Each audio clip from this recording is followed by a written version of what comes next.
大家好，欢迎来到公子沈频道。咱们这期节目跟大家聊一下最近传的比较热的一条消息啊，全球都是头条，就是俄罗斯雇佣军瓦格纳的头子普里戈金在俄罗斯的上空遭遇到空难，导致他本人和他旗下就是瓦格纳军团的多名领袖都在这次空难中丧生。那现在这空难的原因各执一词，没有一个定论。俄罗斯官方说这只是一个事故，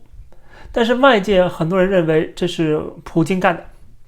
甚至还有人，特别是在中国的互联网上，很多人说这是美国干的。那到底普里戈金他是一个事故造成的身亡，还是普京对他的暗杀，还是美国对他的暗杀？现在有3种说法，甚至还有一种说法就是他没死。这一次事故，他虽然在这个事故的名单当中，但是他并没有登记，他伪造了自己事故身亡的假象。那等于现在已经出现了4种完全不同的说法了，但是因为任何一方都没有给出确切的证据，比方说已经找到了他的遗骸，测出了 DNA， 对吧？所以说现在不能有任何的定论，我们还只能继续的观察一下，让子弹再飞一会儿。但是如果说他这次的事故是真的，他确实在这个事故当中丧生的话，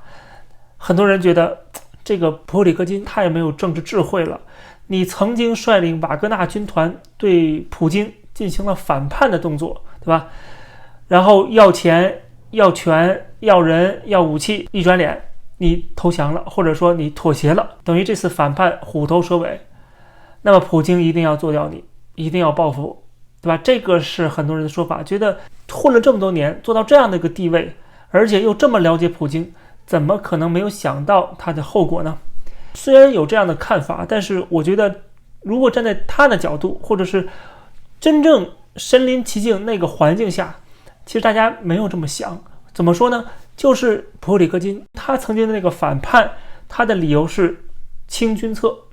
也就是说他并不是真正的对付普京，或者是要推翻普京，他的目标是普京身边的人，比方说国防部长绍伊古，所以他打出的旗号不是要改朝换代，而是清君侧。他之前发表的言论也都是在讲到说，我是想让俄罗斯好，我是在帮助俄罗斯，对吧？而且瓦格纳也只帮俄罗斯去打乌克兰，所以说他觉得我们是站在俄罗斯这边的，站在普京这边的，我们只是在帮助普京，这是一点。第二点就是他太了解普京了，他以前是给特雷姆林宫特供的，他一直是普京的亲信，所以有人给他起外号的大厨，普京大厨。那这样的一个人，这么接近普京的人，这么了解普京的人，而且是普京一手栽培出的人，他觉得自己对普京是绝对忠心的。第3点就是他现在还有利用价值，他的瓦格纳军团还可以被俄罗斯来利用，特别是在战争中，不管是在乌克兰还是在非洲。所以基于这3点，他觉得普京不至于把他做掉。但是这个世界并不是所有事情都是纯理性可以解释的。其实普京做掉瓦格纳的头目这种动作本身有一点就是冒险，或者说有一点意气用事。普京曾经接受采访时说过，他不能够容忍背叛，对吧？普里戈金那一次的反叛，在普京看来，你就是在背叛我。虽然他打的清君侧的旗号，但是你普克里金难道不知道下军事命令的最高的指挥官是普京吗？在俄乌战场上的所有的大的战略制定，一定都是普京亲自首肯的。在这种情况下，你去清君侧，反对俄罗斯军队的很多决策，你不就是冲着普京去的吗？虽然你明面上没有说我是对付普京，但实际上绍伊古什么人，他也是普京的亲信呐。你这是想消灭到普京的左膀右臂啊！你把普京身边的那些亲信都干掉了，你不就是成为了普京最大的亲信吗？甚至你功高震主，还可以取而代之。于情于理，普京都可能下了这个决定。这里边掺杂了，我想是60%的情绪和40%的理性。情绪可能大于理性一点，因为他太痛恨背叛自己的人了。毕竟你是我一手提拔上来的，你做这个动作，让全世界都看清楚我现在的地位和我现在的这个处境啊，多么处境堪忧，完全不给我面子。普京当然是恨得牙痒痒。但是为什么我说这里边还有40%的理性呢？就是我刚才讲到的普格里金的那个反叛的动作就已经暴露出他的野心，而普京在那场事故之后更加的担心瓦格纳军团尾大不掉。虽然瓦格纳还有利用价值，而且他这么做之后可能会引起瓦格纳跟现在俄罗斯军队的冲突，后续不知道会怎么样发展，你甚至可能还要花费更多的资源去安抚瓦格纳下边的人。这里面有一点非理性的考量。对于普里戈金来讲，就算从普京的角度一半愤怒一半理性，那可能也不至于动手。但是没想到普京那种情绪化或者是非理性稍微超过了一点点理性，最后就拍板决定了。他可能对自己的处境认识不清，他觉得自己手握兵权，你不至于把我怎么样，而且之前的那个所谓的反叛的事情都已经妥协了，双方都已经谈成了啊，都已经让步了，好像那事儿已经过去了，觉得后续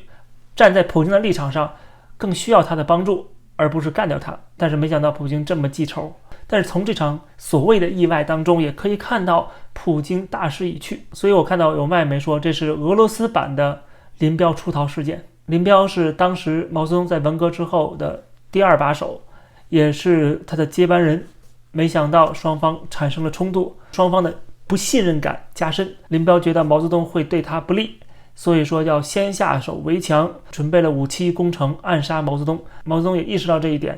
也要干掉林彪，所以林彪当时紧急出逃到蒙古，最后坠机身亡。这件事情对毛泽东的个人权威和当时中共的政策路线的合法性和权威性是一个巨大打击。没过几年，他的毛泽东思想的意识形态和以阶级斗争为纲的总路线全部被否定，甚至连自己老婆都被关进监狱。所以在瓦格纳当初去对普京进行反叛的这个动作刚开始的时候，我们做节目就讲过，不知道大家还记不记得，当时我就说这也是一个非常明显的信号，就是普京连自己人都搞不定，各方利益纠缠在一起，变成一个互害的关系。特别是在战场上又没有能够像他以前想象那样节节胜利，对吧？根本没有达到他的战略目的。那后边结果就是谁都看不上谁，然后谁都想在这种节节败退之中获得那一点利益啊，守住自己的位置和权利，然后为俄罗斯未来的解体之后做打算。最终外部的军事上的失败变成了内部的争权夺利和彻底垮台。我们曾经见识过在林彪事件之后毛泽东的一蹶不振和中共统治在那个时刻的颓势。同样的道理，今天的俄罗斯在普格里金被干掉之后，在普京的权力一步一步丧失，甚至对自己人动用暗杀的这种手段，甚至根本做不到光明正大的免职或者夺权，那只能说明一点，就是他已经快走投无路了。总之，关于普格里金空难事件，我们未来还会持续的关注。如果未来有什么特别大的事件或者反转这种情况，我还会跟大家及时的更新。谢谢大家收看这期的公子沈的节目。如果喜欢我的节目，欢迎大家订阅这个频道，还有就是加入会员来收看会员专属的影片。